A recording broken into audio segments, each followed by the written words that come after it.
Good evening and welcome back to 31 Horror Nights. It's October 19th and tonight's movie is the Poughkeepsie Tapes. This goes in the category of found footage movies I've known about for years but never really felt a strong compulsion to watch, but there is no better time than Horror Nights. This is a movie that came out before the found footage explosion Paranormal Activity set off in 2009. This was from 2007.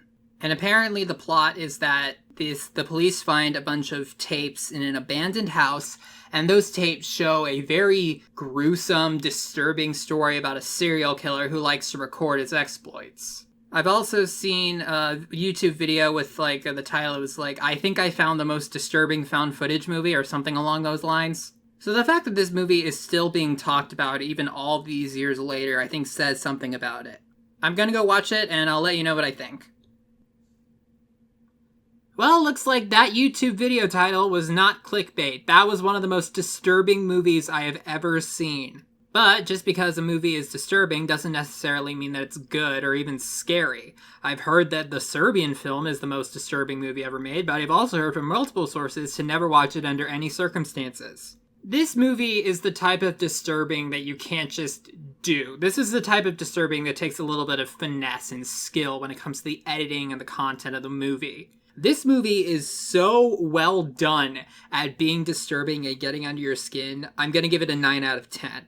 This movie is framed as a real, true crime documentary, and that's absolutely what it feels like. This comes off like a true crime documentary. It is about this serial killer who's never directly given a name, but in the credits he's credited as Ed Carver. I'm just going to call him the killer, but it's about this serial killer who pretty much from the beginning recorded his murders and tortures and rapes and all that stuff with VHS cameras. And I underestimated how many tapes there ended up being found in this movie, because they show you a visual representation of how many tapes there are, and it's insane how many tapes there are. Apparently it was 2,400 hours of footage. That's 100 whole ass days. This was basically a daily vlogger who didn't upload his videos and also happened to be a serial killer. I think one of the best parts about the Poughkeepsie tapes is how they create this profile of this serial killer. They don't try to romanticize it at all. I've heard from some people saying it's oh, he was a young, attractive man. First of all, you never actually see his face. You only see if it's really blurry or he wears a plague doctor mask a lot. He is very meticulous, very careful throughout the entire movie to shield his identity at all times. But this is such an interesting profile that they gave this killer. He is narcissistic in a way, but he's also very cool and collected at times. Because you see him blowing up at people, but then other times you see him keeping a level head. I mean, you have a general idea of what he's all about, but from one moment to the next, you don't really know what he's going to do.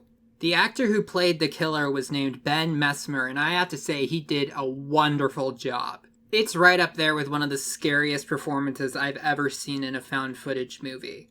Even within the context of this documentary, they build up the footage a lot. They're saying that students who are trying to get into the FBI, when they see the tapes, they quit and decide to do something else. When a woman saw it, she was just completely traumatized and wouldn't let her husband touch her for an extended period of time. The guy who had to watch all 2,400 hours of footage apparently couldn't sleep, had nightmares, felt paranoid all the time. So they really build up that this is some disturbing footage. And for the most part, the stuff they show does hint at something really, really deeply wrong with this person. And it's not even just the gruesome way that he murders people. I mean, obviously that's a big part of it, but you don't need to have a really well-written character in order to do that. But I think even more than that, it's just the psychological torture that he puts his victims through. And he's not just psychotic, he's smart, really smart. He was able to play everyone around him to get them to think exactly what he wanted them to. His killings aren't just premeditated, they seem to be planned out to every last detail. In fact, there's actually a point where they sort of address the weird thing. It was I think he wants us to be impressed by him. And then the person behind the camera doing the interview said, well, are you impressed by him? And then the woman that's being interviewed pauses for a moment and said, no, absolutely not. From what I've heard, I can feel nothing but loathing towards this man. I like that this movie sort of, like, acknowledges the duality of us, like, hating what serial killers do, but also kind of just being fascinated by them. This was a very interesting, if not entirely pleasant to watch movie. If you like true crime type of stuff, I'd say check it out. If you like found footage, check it out. If you're squeamish, definitely don't check it out. But for the people with the intestinal fortitude to be willing to watch it, I think it would be worth your time. This is a very well done horror movie. And now I want to go into a few spoilers. Definitely the worst thing that this killer does is that he takes one of his victims, I believe her name was Cheryl, and like a young woman, I believe they said she was 19 when she got kidnapped, and he doesn't kill her, he kidnaps her, and then like psychologically breaking her until she degrades herself into becoming his willing slave. It's like the Joker creating Harley Quinn. In fact, when they find the tapes in the house, like, this is after, I believe, years, the woman, Cheryl, is actually there. The killer's gone, but she's still there, and she's in a box, and she is just completely shattered. And there's, like, a little interview with her at the very end where she keeps saying over and over, "I don't know what you want me to say." And that might have been a callback because in the videos where she was his slave, he was the one telling her what to say and when to say it. But then at the end, you can see that she went full Stockholm Syndrome and said, "No, he loves me. He cares about me. He's gonna come back for me." And that was a truly disturbing thing to watch. There was a part where she, like, scratches her head and reveals that she only has one hand.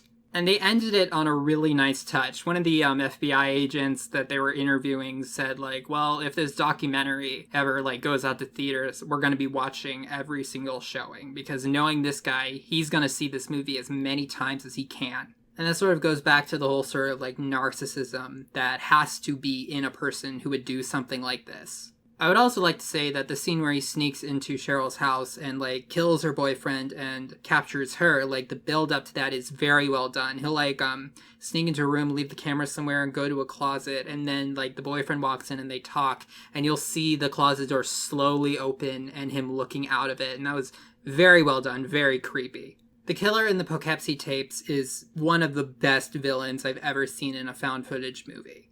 If this is the type of movie that normally interests you, I would say check it out. It's gory, but it's not torture porn. It's disturbing, but it doesn't really go too far in any respect, the way that some other movies did. It's right up there with the lost footage of Leah Sullivan as the scariest movie I've watched this month. Alright, thank you all for listening. I'll see you tomorrow.